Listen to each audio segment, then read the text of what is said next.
ಸ್ನೇಹಿತರೆ, ಸ್ವಸ್ಥ ಸಮಾಜ ಯೂಟ್ಯೂಬ್ ಚಾನಲ್ಗೆ ತಮ್ಮೆಲ್ಲರಿಗೂ ಸ್ವಾಗತ. ಇವತ್ತಿನ ದಿನ ನಾನು ನಮಗೆ ಯಾವ ಜ್ಯೂಸ್ ಒಳ್ಳೆಯದು ಎನ್ನುವುದರ ಬಗ್ಗೆ ಹೇಳಬಯಸುತ್ತೇನೆ. ನಮ್ಮ ಮುಂದೆ ಇರುವ ಜ್ಯೂಸ್ಗಳು, ಇದು ಮ್ಯಾಂಗೋ ಜ್ಯೂಸು ಅಂಗಡಿಯಿಂದ ತಂದದ್ದು. ಇದು ಫ್ರೆಶ್ ಕಲ್ಲಂಗಡಿ ಜ್ಯೂಸು ಹೋಟೆಲಿಂದ ತಂದದ್ದು. ಇದು ಫ್ರೆಶ್ ಬನಾನಾ ಶೇಕ್ ಮನೆಯಲ್ಲಿ ಮಾಡಿದ್ದು. ಇದು ಫ್ರೆಶ್ ಫ್ರೂಟ್ಸು. ಈ ನಾಲ್ಕರಲ್ಲಿ ಒಂದು ಸೆಲೆಕ್ಟ್ ಮಾಡಿ ಅಂದರೆ ನಾವು ಇದನ್ನೇ ಸೆಲೆಕ್ಟ್ ಮಾಡ್ತೀವಿ. ಯಾಕಂದರೆ ಇದು ನಮ್ಮ ನಾಲಿಗೆಗೆ ರುಚಿ ಕೊಡೋದು ಇದೆ. ನಮಗೆ ಟೇಸ್ಟಿ ಯಾವುದು ಅನಿಸ್ತದಲ್ಲ ಅದನ್ನು ನಾವು ಸೆಲೆಕ್ಟ್ ಮಾಡ್ತೀವಿ. ಬಟ್ ನಮ್ಮ ಆರೋಗ್ಯದ ದೃಷ್ಟಿಯಿಂದ ನೋಡಿದಾಗ ನಾವು ಇದನ್ನು ಸೆಲೆಕ್ಟ್ ಮಾಡಬೇಕಾಗ್ತದೆ. ಅದು ಹೇಗೆ ಅಂತ ನಾನು ಹೇಳ್ತೇನೆ. ಮೊದಲಿಗೆ ಇದರ ಮೇಲಿನ ಕಂಟೆಂಟ್ ನೋಡೋಣ, ಇದರಲ್ಲಿ ಏನೆಲ್ಲ ಆ್ಯಡ್ ಮಾಡಿದ್ದಾರೆ ಅಂತ. Water, mango pulp, sugar, acidity regulators, sweeteners, preservative, colour, mango flavours, artificial flavours ಇಷ್ಟೆಲ್ಲ ಆ್ಯಡ್ ಮಾಡಿರ್ತಾರೆ. ಮತ್ತು ಇದರಲ್ಲಿ ಶುಗರ್ ಲೆವೆಲ್ ಎಷ್ಟಿರ್ತದೆ ಅಂತ ನೋಡುವ.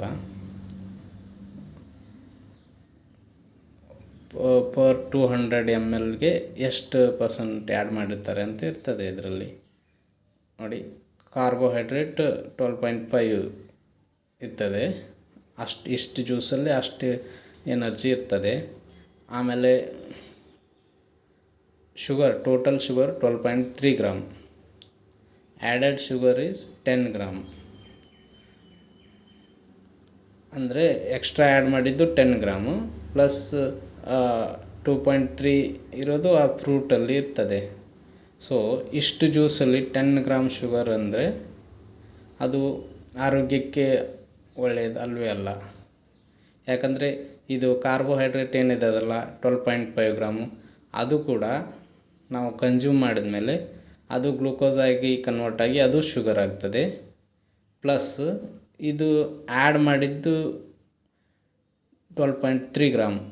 ಇಷ್ಟು ಶುಗರ್ ನಮ್ಮ ಬಾಡಿ ಒಳಗೆ ಹೋದರೆ ಅದು ಶುಗರ್ ಜಾಸ್ತಿನೇ ಆಗ್ತದೆ. ಸೊ ಅದು ಆರೋಗ್ಯಕ್ಕೆ ಒಳ್ಳೆಯದು ಅಲ್ವೇ ಅಲ್ಲ. ಮತ್ತು ಇದರಲ್ಲಿ ಇಷ್ಟೆಲ್ಲ ಕೆಮಿಕಲ್ಸ್ ಎಲ್ಲ ಆ್ಯಡ್ ಮಾಡಿರ್ತಾರೆ. Preservatives, artificial colour, artificial flavours ಇವೆಲ್ಲ ಅಂದರೆ ಅದು ತುಂಬ ದಿನದವರೆಗೆ ಬರಬೇಕಲ್ವಾ, ಅದಕ್ಕೆ ಆ್ಯಡ್ ಮಾಡಿರ್ತಾರೆ, ಅದು ಕೆಡಬಾರ್ದು ಅಂಥೇಳಿ. ಸೊ ಇವನ್ನ ಕುಡಿಯೋದು ನಮ್ಮ ಆರೋಗ್ಯಕ್ಕೆ ಒಳ್ಳೆಯದು ಅಲ್ವೇ ಅಲ್ಲ. ಈಗ ನೆಕ್ಸ್ಟ್ ಇದಕ್ಕೆ ಬರುವ. ಇದು ಫ್ರೆಶ್ ಕಲ್ಲಂಗಡಿ ಜ್ಯೂಸು ಹೋಟೆಲಿಂದ ತಂದದ್ದು. ಇದಕ್ಕೆ ಕಂಪೇರ್ ಮಾಡಿದರೆ ಇದು ಒಳ್ಳೆಯದೆ. ಬಟ್ ಇದು ನಮಗೆ ಗೊತ್ತಿರೋದಿಲ್ಲ ಹಣ್ಣು ಯಾವಾಗಿಂದ ಇರ್ತದೆ ಏನು ಅಂತ. ಇನ್ನೊಂದು, ಹಣ್ಣು ಫ್ರೆಶ್ ಇದ್ದರೂ ಕೂಡ ಇದರಲ್ಲಿ ನಮಗೆ ಟೇಸ್ಟ್ ಬರಲಿ ಅಂತ, ನಾಲ್ಗೆಗೆ ಕುಡಿಲಿಕ್ಕೆ ಟೇಸ್ಟ್ ಬರಲಿ ಅಂತ ತುಂಬ ಶುಗರ್ ಆ್ಯಡ್ ಮಾಡಿರ್ತಾರೆ ಈ ಹಣ್ಣು. ಇಲ್ಲಿ ಹೋಟೆಲಲ್ಲಿಂದ ಏನು ನಾವು ತರ್ತೀವಲ್ಲ, ಹೋಟೆಲಲ್ಲಿ ಕುಡಿಯೋ ಜ್ಯೂಸ್ಗಳಲ್ಲಿ ತುಂಬ ಶುಗರ್ ಆ್ಯಡ್ ಆಗಿರ್ತದೆ. ಸೊ ಅಷ್ಟೊಂದು more than limit sugar add ಮಾಡಿ ಕುಡಿಯೋದ್ರಿಂದ ಅದು ಫ್ರೆಶ್ ಜ್ಯೂಸ್ ಅಂತ ಕನ್ಸಿಡರ್ ಆಗೋದಿಲ್ಲ. ಯಾಕಂದರೆ ಮೋರ್ ದೆನ್ ಲಿಮಿಟ್ ನಮ್ಮ ಬಾಡಿಗೆ ಶುಗರ್ ಹೋಗಿಬಿಡ್ತದೆ. ಈಗ ಇದನ್ನು ನೋಡುವ. ಇದು ಫ್ರೆಶ್ ಬನಾನಾ ಶೇಕ್. ಇದು ಮನೇಲಿ ಮಾಡಿದ್ದು.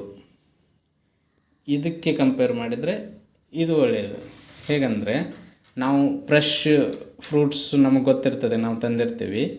ಆಮೇಲೆ ಶುಗರ್ ನಾವು ಲೈಟಾಗಿ ಆ್ಯಡ್ ಮಾಡ್ಕೋಬೋದು ನಮಗೆ ಎಷ್ಟು ಬೇಕು, ಅಥವಾ ವಿದೌಟ್ ಶುಗರು ಮಾಡ್ಬೋದು, ಅಥವಾ ಲಿಟಲ್ ಫಾರ್ ಟೇಸ್ಟಿ ನಾವು ಒಂದು ಸ್ವಲ್ಪ ಶುಗರ್ ಆ್ಯಡ್ ಮಾಡ್ಬೋದು.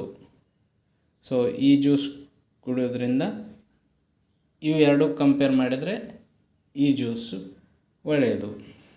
ಆಮೇಲೆ ಇದಕ್ಕೆ ಬರುವ ಫ್ರೆಶ್ ಫ್ರೂಟ್ಸು. ಇವನ್ನ ತಂದು ಚೆನ್ನಾಗಿ ತೊಳೆದು, ಅಥವಾ ಕಟ್ ಮಾಡೋ ಹಣ್ಣಿದ್ರೆ ಕಟ್ ಮಾಡು, ಅಥವಾ ಈ ಥರ ಇದ್ದರೆ ಹಾಗೆ ತಿನ್ನೋದ್ರಿಂದ ಏನು ಲಾಭ ಅಂದರೆ, ಒಂದು ಎಕ್ಸ್ಟ್ರಾ ಶುಗರನ್ನು ನಾವು ಆ್ಯಡ್ ಮಾಡಲ್ಲ. ಆಲ್ರೆಡಿ ಹಣ್ಣಲ್ಲಿ little bit fructose sugar content ಇರ್ತದೆ, ಬಟ್ ಎಕ್ಸ್ಟ್ರಾ ನಾವು ಆ್ಯಡ್ ಮಾಡೋದಿಲ್ಲ ಅನ್ನೋದು ಒಂದು ಪ್ಲಸ್ ಪಾಯಿಂಟ್. ಆದರೆ ಇನ್ನೊಂದೇನೆಂದರೆ, ಈ ಹಣ್ಣುಗಳನ್ನು ಹಾಗೆ ಕಟ್ ಮಾಡಿ ನಾವು ತಿನ್ನೋದ್ರಿಂದ ಅದರಲ್ಲಿರುವ ಸ್ವಲ್ಪ ನಾರಿನಂಶ ಏನಿರ್ತದಲ್ಲ ಅದು ನಮ್ಮ ಬಾಡಿಗೆ ಹೋಗ್ತದೆ, ಅದು ನಮಗೆ ಹೆಲ್ಪ್ ಆಗ್ತದೆ. ಸೊ ನಾರು ಪದಾರ್ಥದ ಸ್ವಲ್ಪ ಕನ್ಸ್ಯೂಮ್ ಮಾಡಿದಾಗ ಆಗ್ತದೆ, ಅದರಿಂದ ಅದು ನಾರು ಪದಾರ್ಥ ಆರೋಗ್ಯಕ್ಕೆ ಒಳ್ಳೆಯದಲ್ವ. ಸೊ ಇದು ಇದು ಇದು ಇವು ಮೂರಕ್ಕೂ ಕಂಪೇರ್ ಮಾಡಿದಾಗ ಇದು ನಮ್ಮ ಆರೋಗ್ಯಕ್ಕೆ ಒಳ್ಳೆಯದಂತ ಹೇಳ್ಬೋದು. ಆದ್ದರಿಂದ ನಾವು ಈ ಸಾಫ್ಟ್ ಡ್ರಿಂಕ್ಸ್ಗಳನ್ನ ಬಿಡಬೇಕು. ಇವು ಆರೋಗ್ಯದ ಮೇಲೆ ತುಂಬ ಪರಿಣಾಮ ಬೀರ್ತದೆ. ಆಮೇಲೆ ಹೋಟೆಲ್ ಫ್ರೆಶ್ ಜ್ಯೂಸ್ಗಳನ್ನು ಅವಾಯ್ಡ್ ಮಾಡಬೇಕು. ಆ್ಯಂಡ್ ಇದು ಆಪ್ಷನಲ್, ಇದನ್ನು ಕುಡಿಬೋದು, but we should prefer this one. ಹಣ್ಣು ಹಾಗೆ ರಾ ಆಗಿ ಕಟ್ ಮಾಡಿ ತಿನ್ನೋದು ನಮ್ಮ ಆರೋಗ್ಯಕ್ಕೆ ತುಂಬ ಒಳ್ಳೆಯದು. ಹಾಗೆ ನಮ್ಮದು ಸಿಸ್ಟಮ್ ಹೇಗೆಂದರೆ, ನಮ್ಮ ನಾಲಿಗೆ ಯಾವುದು ಇಷ್ಟಪಡ್ತದೋ ಅದನ್ನು ನಮ್ಮ ಬಾಡಿ ಇಷ್ಟಪಡಲ್ಲ. ನಮ್ಮ ಬಾಡಿ ಯಾವುದು ಇಷ್ಟಪಡ್ತದೋ ಅದನ್ನು ನಮ್ಮ ನಾಲಿಗೆ ಇಷ್ಟಪಡಲ್ಲ. ಉದಾಹರಣೆಗೆ, ನಮ್ಮ ನಾಲಿಗೆ ಯಾವುದು ರುಚಿನೋ ಯಾವುದು ಟೇಸ್ಟಿನೋ ಅಂತ ಟೇಸ್ಟಿ ಇರ್ತದಲ್ಲ ಅಂಥದನ್ನು ಇಷ್ಟಪಡ್ತದೆ. ಫಾರ್ ಎಕ್ಸಾಂಪಲ್ ಈ ಜ್ಯೂಸು. ಬಟ್ ನಮ್ಮ ಬಾಡಿ ಇಷ್ಟಪಡೋದು ಇದು. ಬಾಡಿ ಅಂದರೆ ನಮ್ಮ ಆರೋಗ್ಯ, ನಮ್ಮ ಆರೋಗ್ಯಕ್ಕೆ ಬೇಕಾಗಿರುವುದು ಒಂದು ಹಾಗೆ. ಅದರಿಂದ ನಾವು ಬರೀ ನಾಲಿಗೆ ಟೇಸ್ಟನ್ನೇ ನೋಡಬಾರ್ದು, ನಮ್ಮ ಆರೋಗ್ಯಕ್ಕೂ ಯಾವುದು ಒಳ್ಳೆಯದಾಗ್ತದೆ ನೋಡಿ ವಿಚಾರ ಮಾಡಿ ನಾವು ಅವನ್ನು ಕನ್ಸ್ಯೂಮ್ ಮಾಡಿದ್ದೆ ಅದರಲ್ಲಿ ನಮ್ಮ ಆರೋಗ್ಯ ಸುಧಾರಿಸ್ತದೆ ಅಂತ ಹೇಳ್ತೇನೆ. ನಮಸ್ತೆ.